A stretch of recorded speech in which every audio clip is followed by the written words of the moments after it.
you can download the tool. This is an example of one of the data entry pages. I will introduce our speaker. Ken Pruitt has been Arlington's energy manager since 2017. In that role, Ken is the town's lead on municipal energy efficiency, renewable energy, and fleet electrification. He also coordinates the town's long-range climate mitigation planning, including as coordinator of the Clean Energy Future Committee, which he'll tell you about during his presentation. Ken is a graduate of Macalester College and the Yale School of the Environment. Before joining Arlington, he spent 14 years as an executive director of the Massachusetts Association of Conservation Commissions and the Environmental League of Massachusetts. He also worked previously as conservation administrator for the town of Boxford and as a consultant to the US EPA and Department of Energy on a variety of projects. Thank you so much for being here, Ken, and I turn it over to you now. Great, thank you, Brucey. It's so nice to be here. What an inspirational morning we've had. And just so grateful for the work that all of you on this breakout room are doing, and then everyone else who's participating today. I think I'll switch to my presentation. Let's see, can I do that? Looks like I can.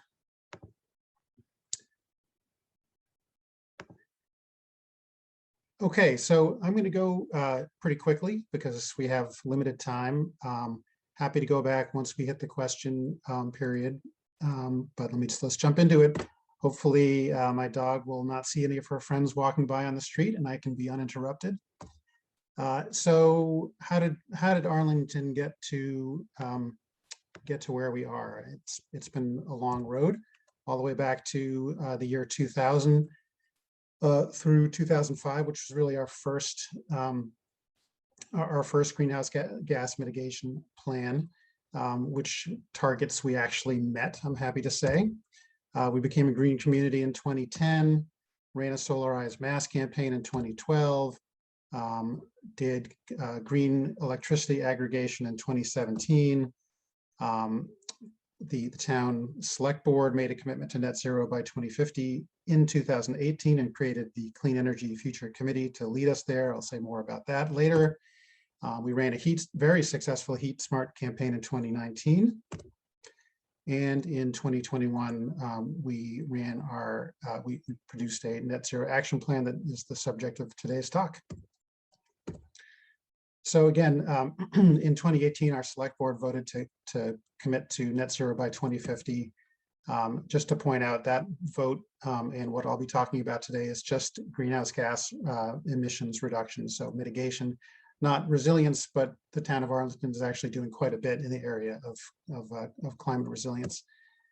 The reason, what do we mean by net zero? We don't think we can get to literally zero greenhouse gas emissions from within town, but we'll get as close as we possibly can and then offset the rest with offsite power projects or forestry offsets or different techniques. So who is this Clean Energy Future Committee of which we speak? Again, established in July of 2018 to guide the town to net zero by 2050. There are 15 members, not all of whom are in that picture. I'm happy to say, as you can see kind of right in the center next to me, our town manager is actually a member of the committee, and that is a statement of his commitment to climate action, and it is super helpful in our work. So we just recently issued a net zero plan, February 26th of this year. Where did that come from? First, we got funding from the Massachusetts Executive Office of Energy and Environmental Affairs. The grant was technically to MAPC. Arlington had to put in a small match.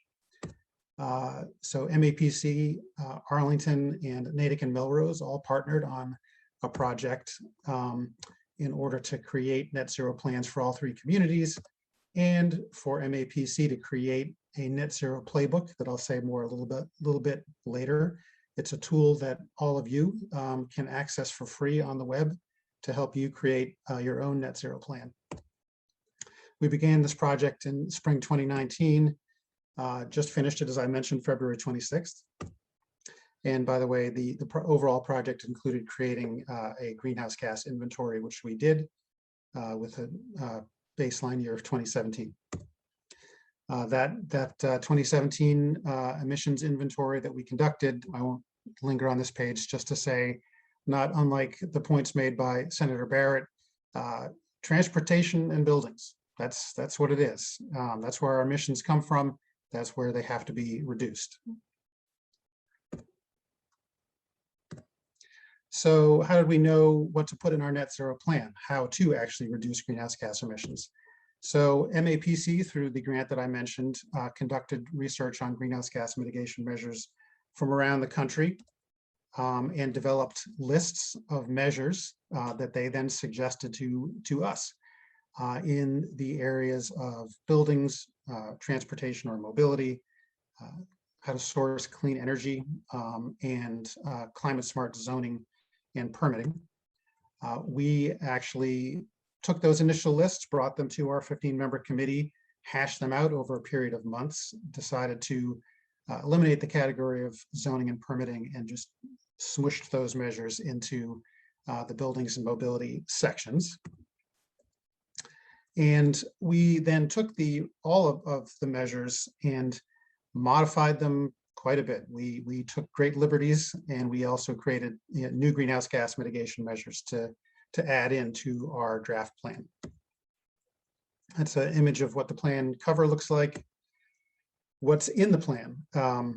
Starts off with a letter from the future, just a one-pager fictitious letter from someone in 2050 to today's Clean Energy Future Committee saying thank you, and we made it, and look at all the great things that we did over the 30 years. Then it has a chapter called Getting to Net Zero. It's just the overall background about what Arlington has done, why net zero is important, sort of overall how we're going to get there.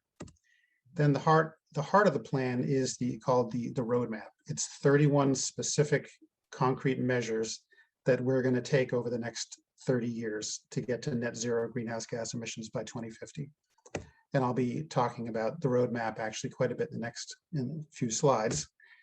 And then we included some kind of cheat sheets at the end of the plan, one-stop shopping, implementation tables, much shorter than the roadmap, which is many, many pages for the 31 measures. That we think is going to be very helpful as we move to implement the plan. So what is in this net zero action roadmap of which I speak? It is broken up into 3 sections. Net zero buildings, zero emissions mobility, and clean energy supply. And we're pretty clear about the fact that we think we've put together a great plan, but it isn't really going to get us to net zero by itself. It's going to get us on the path. But there were not a set of measures that we could write that would eliminate greenhouse gas emissions through feasible actions that we could take.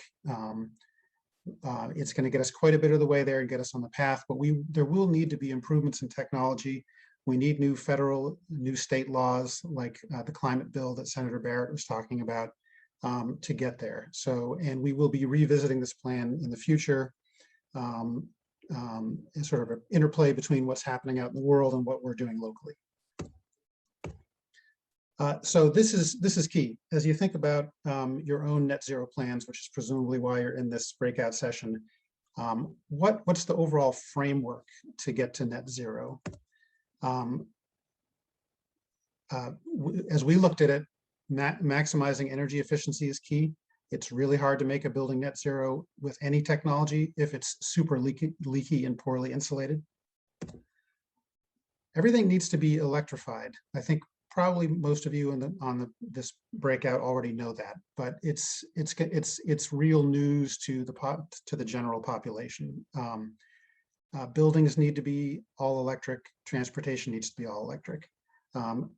and maximizing energy efficiency is a key step to that, because it's hard to electrify a building with heat pumps and adequately heat and cool it, again, with a leaky building. So energy efficiency, electrify everything. Oh, and VMTs means vehicle miles traveled. So give people great options to not drive, but then make sure when they do drive, it's in an electric vehicle. And finally, since everything is electric, the electricity supply needs to be green. So there were a number of measures that we included to how to green our grid, increasing the state renewable portfolio standard, greening our local electricity supply through ACE, Arlington Community Electricity, and municipal contracts for renewable energy, and then generating more local solar power. This is the key. This slide right here is the underpinning for everything else that appeared in the plan. I mentioned there's 31 mitigation measures. Most of them are in buildings, followed by mobility, followed by energy. That just happens to match the percentage that kind of matches the need in terms of where our emissions are coming from right now. Equity is key. We throughout this process have been quite keen to remember that we can't just take measures that will increase costs significantly across the board. We need to also, including for those least able to afford new costs, we need to make sure that the benefits from these measures actually don't all go to people at the top. Equity is very important, and there's actually equity measures in those cheat sheet implementation tables at the end of the plan, so it's going to be right in front of us as we implement every single measure, and it should be. So the high priority measures in each section of the roadmap, we specified high priority measures compared to just regular priority measures. And so for buildings, we call for an Electrify Arlington campaign to explain to people how to move to all electric buildings, homes, and transportation. We're calling for a community-wide deep energy retrofit campaign because, again, energy efficiency is going to be key before you can electrify. And this is going beyond Mass Save. We heard criticisms of Mass Save. Mass Save needs to be more focused on net zero, and that's what we intend to do in Arlington. We need to change zoning that at least in Arlington has some strange impediments to net zero building. And related to number one, we want to have a great website that explains how to electrify buildings and transportation, easily accessible language to residents. So that's the buildings. I'm not going to go through this list. Most of the measures were the regular priority measures. They're on this slide. You'll get the slides after after today, and you can look at these if you want. Plus, you can just go and download our plan. It's right on the web. You'll have a link to that later. I think Brucey's going to share the net zero plan link in the chat. So mobility, what were our high priority measures in mobility? Support full implementation of what's called the Connect Arlington plan. It's a sustainable transportation plan that's almost finished for Arlington that calls for better mobility choices instead of just cars. We want to make it easier for people who can't charge their EVs at home to charge in public places. We want to have a suite of education and awareness building services to promote electric vehicle adoption because it is still confusing and expensive. And we want to lead by example. And so we're calling for the municipal fleet to be purchasing only zero emissions vehicles by 2030. Here's the longer list of mobility measures, which again, I won't go through. And finally, in our clean energy supply section, what are the high priority measures?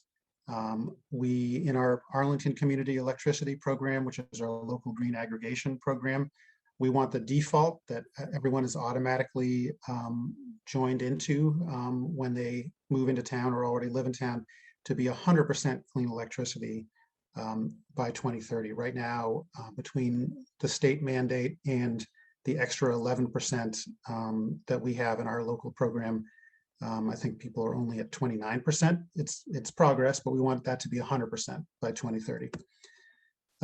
Again, leading by example, all municipal buildings and streetlights should be supplied by 100% renewable electricity also by 2030. But it's going to be a lot easier if the state leads the way on some of this. And so the renewable portfolio standard needs to increase more rapidly so that it's not just all on municipalities to green their own supply. And so here are there's only 2 additional measures that are regular priority. So it's I think would have been easier if just a couple of CEFC or Clean Energy Future Committee members and I had locked ourselves in a room for a weekend. We could have just written a plan, but it would have had very little impact because there wouldn't be community buy-in, and we wouldn't really know what people in the community know versus not know, and implementation would have been a lot more difficult because we wouldn't have had community buy-in. So we did a lot of stakeholder outreach. We did a survey in June of 2020, had a lot of participants. And we were actually pleasantly surprised to see that 87% of respondents listed climate change as not just important, but extremely important to them. And there was strong support for building decarbonization, making biking and walking safer, promoting electric vehicles, all the things that we ended up putting in the plan. We had hoped to do an in-person open house. Obviously, with COVID, couldn't do it. So, but in November, we ran an online open house, about 350 participants, which is a good number because it was a long set of slides to get through. We listed all the measures that I just covered in this presentation to go into the net zero plan, strong support, or at least support for all of it. There was a minority of people criticized that 2050 is too late. We can't take 30 years to get there. I'm with them. I know we can't, but there's also, we have to practice the art of the possible. On the other hand, there was another minority of kind of the libertarians who said, this is not something that Arlington town government should do anything about. It's just not its job, and stop doing anything, which obviously we're not going to do. We also did, in addition to these surveys and the open house, we made presentations to environmental, faith, and business groups and town departments, boards, and commissions. Very time consuming, every minute of it, totally worth it. So on this next page, I know you'll start reading as soon as I get there, but so the question is, well, sure, Arlington did this plan, you got funding, but how can we do a plan like that? And a lot of communities, and if they can do this, if you have the budget for it, I tip my hat to you. Spend $100,000 or more to hire consultants and write a net zero plan for them. If you can do that, that's great. The last 2 years of my life would have been a lot easier if we had that kind of funding. But I argue that you actually don't need that. And in fact, in my hometown of Winchester, next door to Arlington, we wrote a climate action plan with essentially zero budget, just volunteers, including me. The good news is, as I mentioned earlier, part of this project with funding from the Executive Office of Energy and Environmental Affairs funded a net zero playbook that the Metropolitan Area Planning Council created. It's the same list of measures that they gave to us initially to work off of. They're now available to everyone for you to dump into your own net zero plans. And here is, you can see that the link at the top left corner. I think I gave it to Brucey as well, but if not, it's there. This playbook exists. You can just go get it. It's mostly there. I think a couple of sections are still being worked on. This is an example of an additional page, excuse me, within that playbook. But again, if you go here, you can get access to those same lists of measures that we use as our starting point for our net zero plan. And so this is, this is an additional page within specifically their transportation section of their playbook. And there's many pages like this of measures that you could adopt in your plan. And in addition to that, it can also be very expensive to get a greenhouse gas inventory done for your community.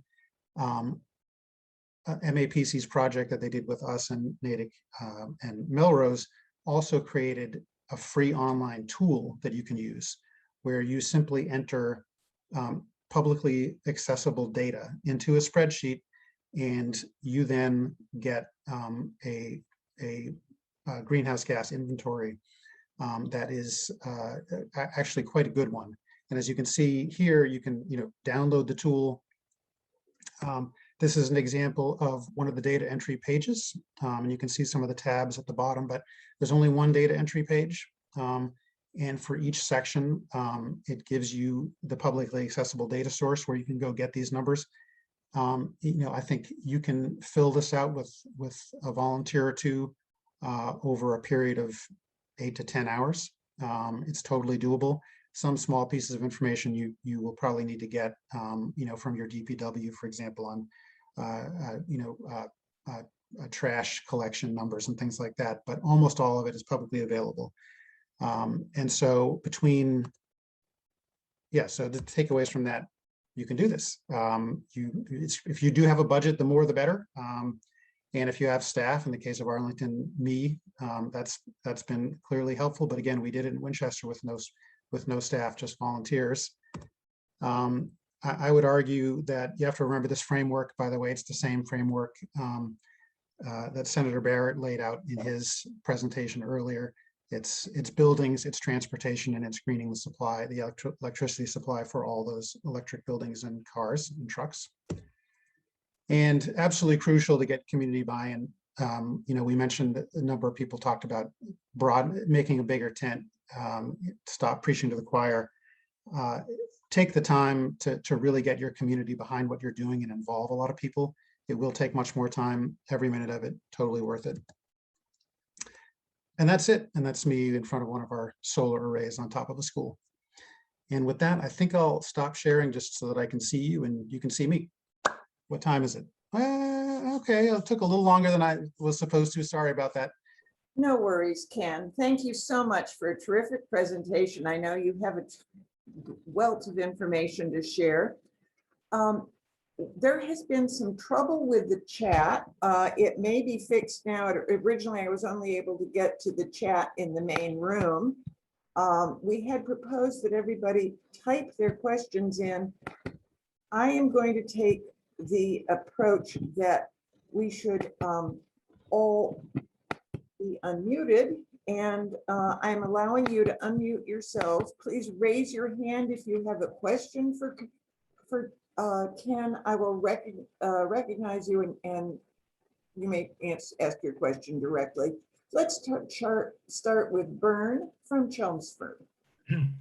Yes, yeah, I know a number of people on this website have towns that already have or are just starting on getting net zero resolutions in their town. We are in Chelmsford are putting one on the town meeting for this spring, and one of the Come on. beg your pardon? Can you hear me? That's okay, Brian. Keep going. Yep, we can hear you. One of the advantages that I put on for a pitch to do this, I'm not sure is real or not, but I'd like to bring it up.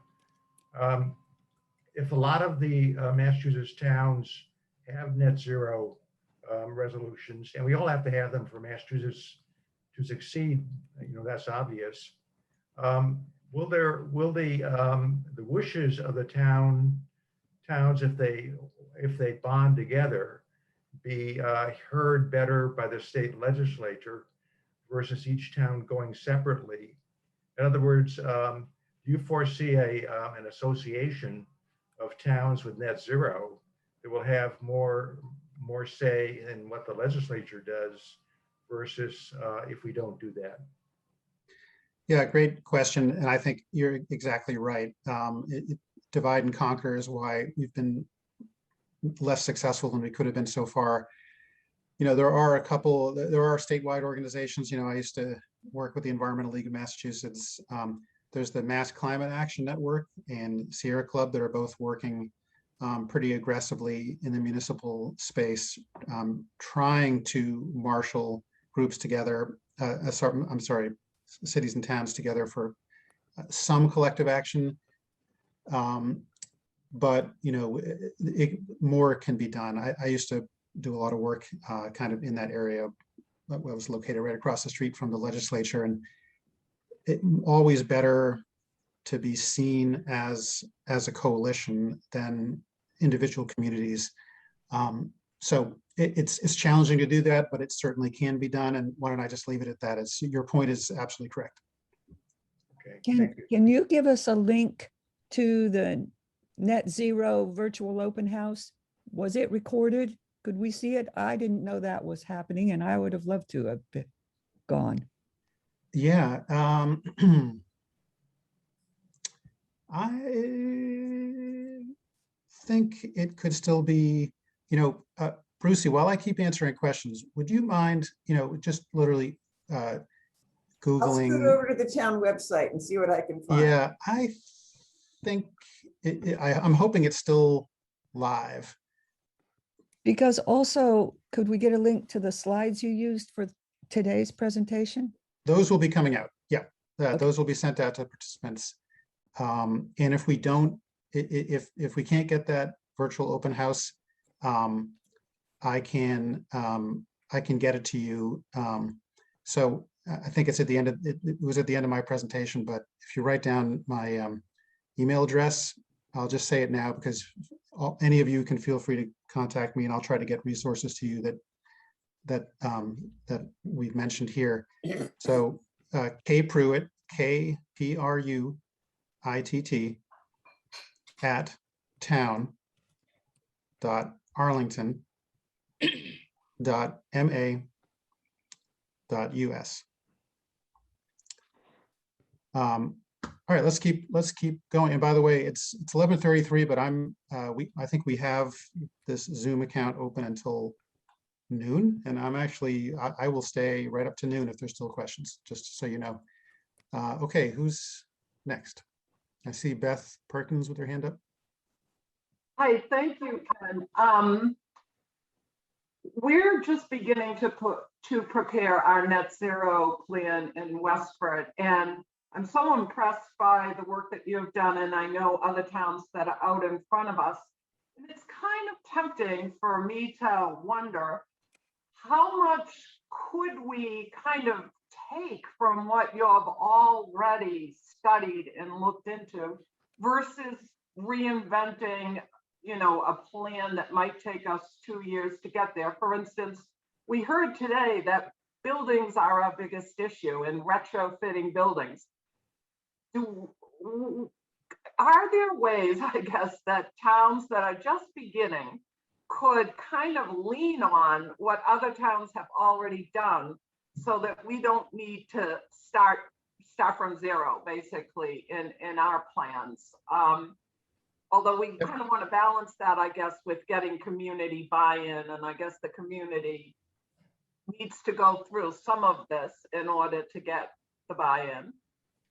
No, that's exactly right. I mean, so the good news is, yeah, I mean, feel free to take Arlington's net zero action plan.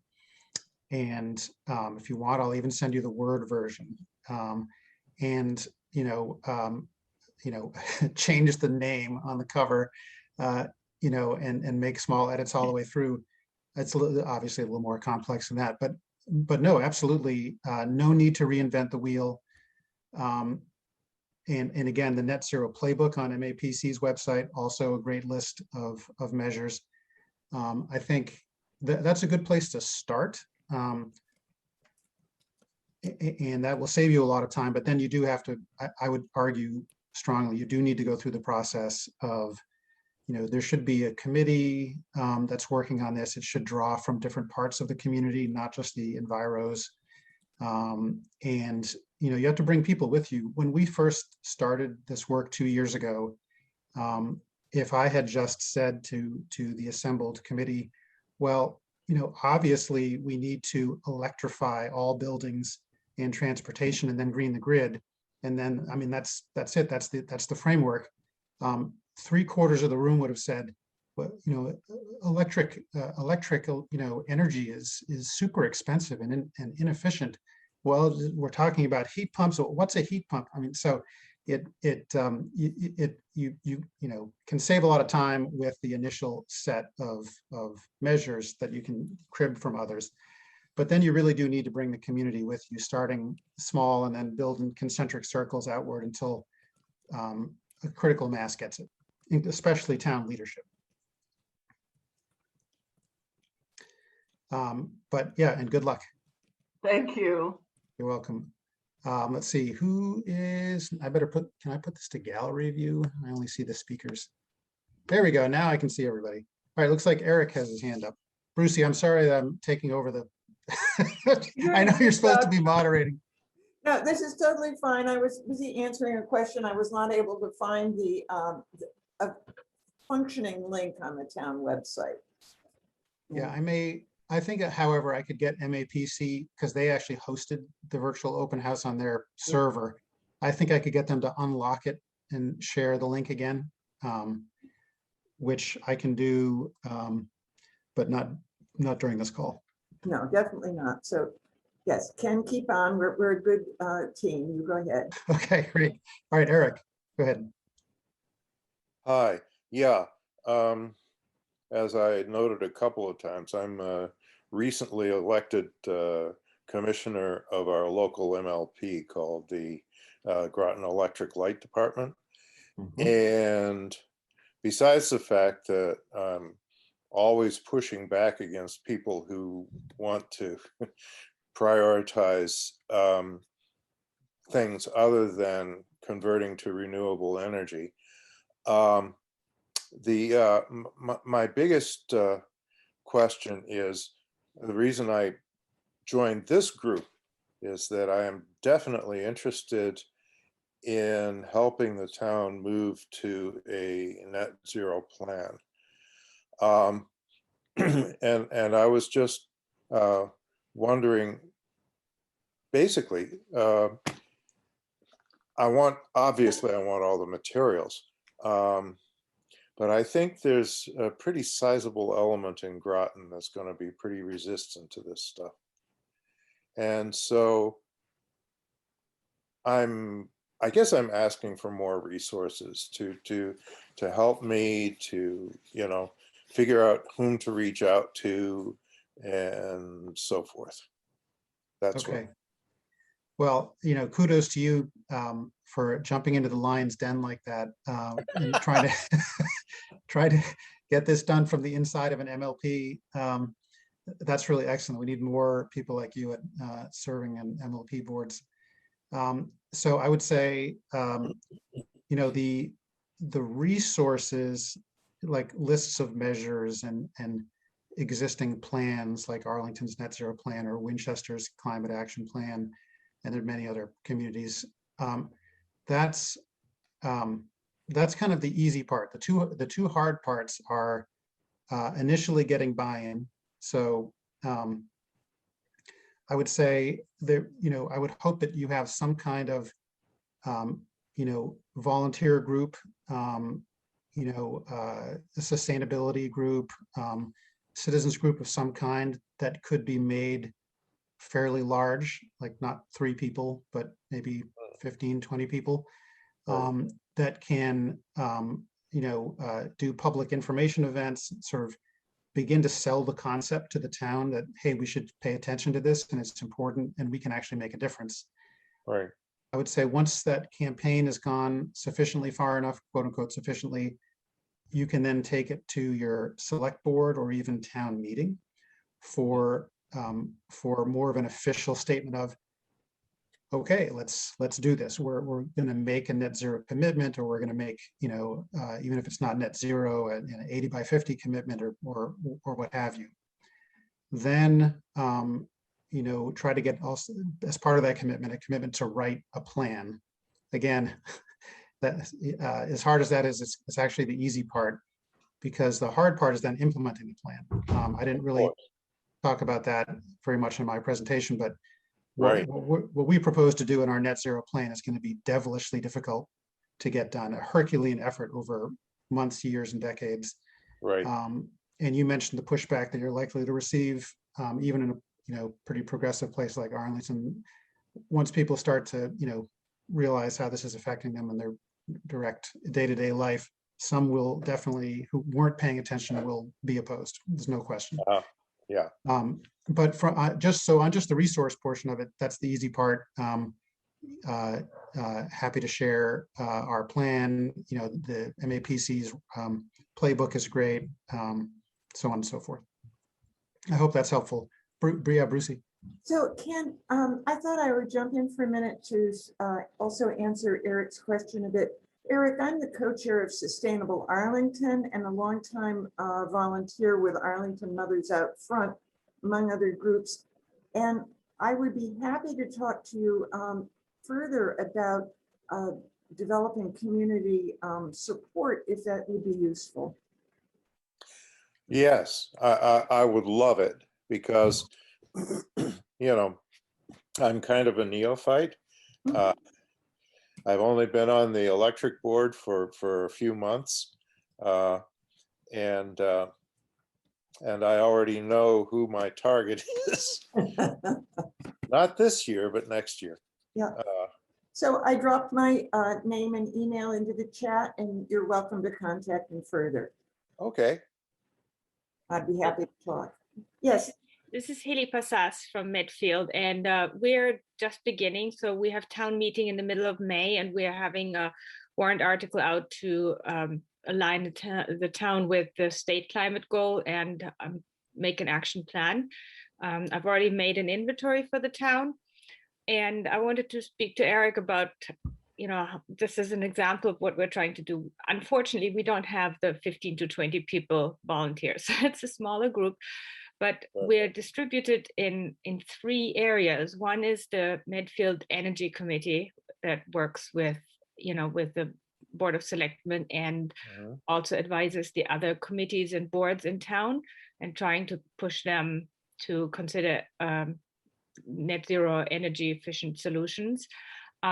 We founded a Midfield Environmental Action, which is sort of a education and advocacy group.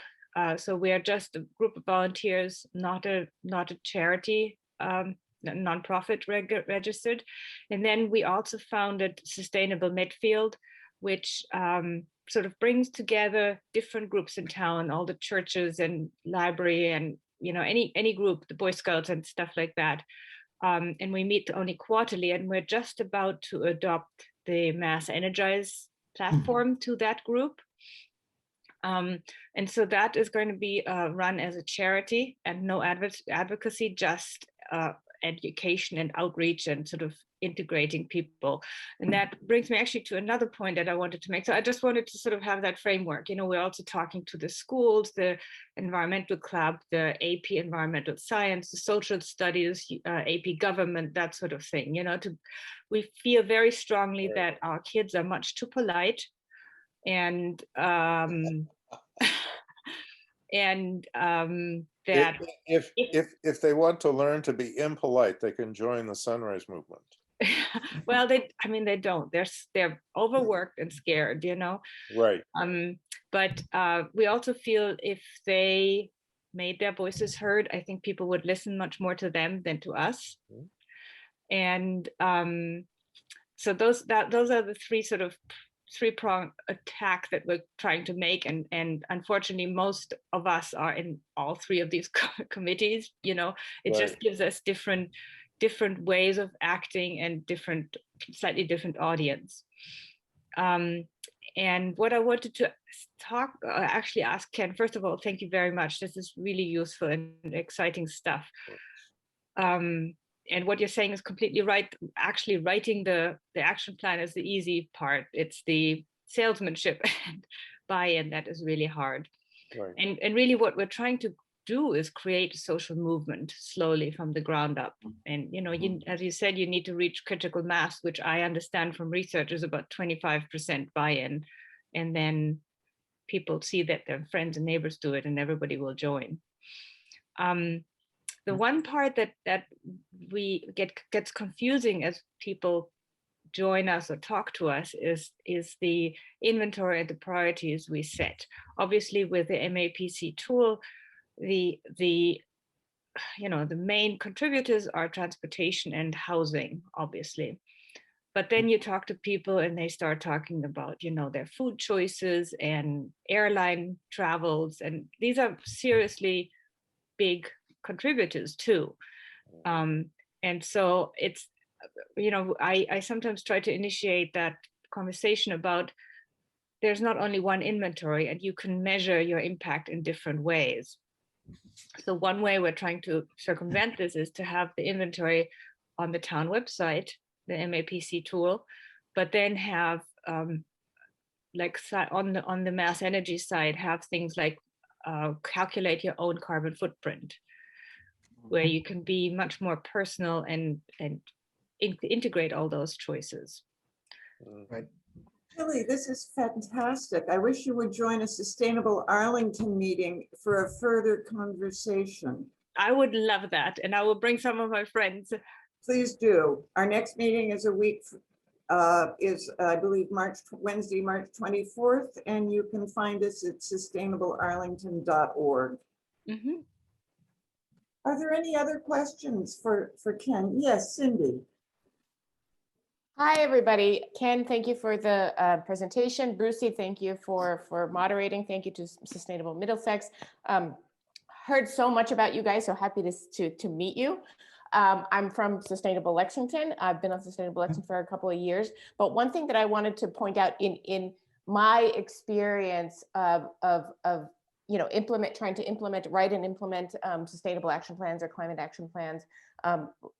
You guys know that Lexington is trying to do what Arlington just did in terms of passing a home rule petition and bylaw to get fossil fuels out of new construction.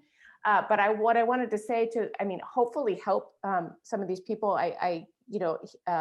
Healy and Ken, what you were mentioning about sort of you've got to get community buy-in. And I know oftentimes it feels like those of us who are in the choir are just like, oh, there's so much work and so many people to convince. But if you can spare the time, run for elected office. Do the stuff that you're doing, but also run for elected office or find people that you know are sympathetic and get them to run for elected office. Because when you have a voice at public hearings, at public meetings, and those kind of things, it makes a difference. Thank you. Absolutely. That's a key point. Having support from at the top level is just crucial. We're actually trying to take this a step further. You know how the state plan suggested that action needs to be taken at every level of government.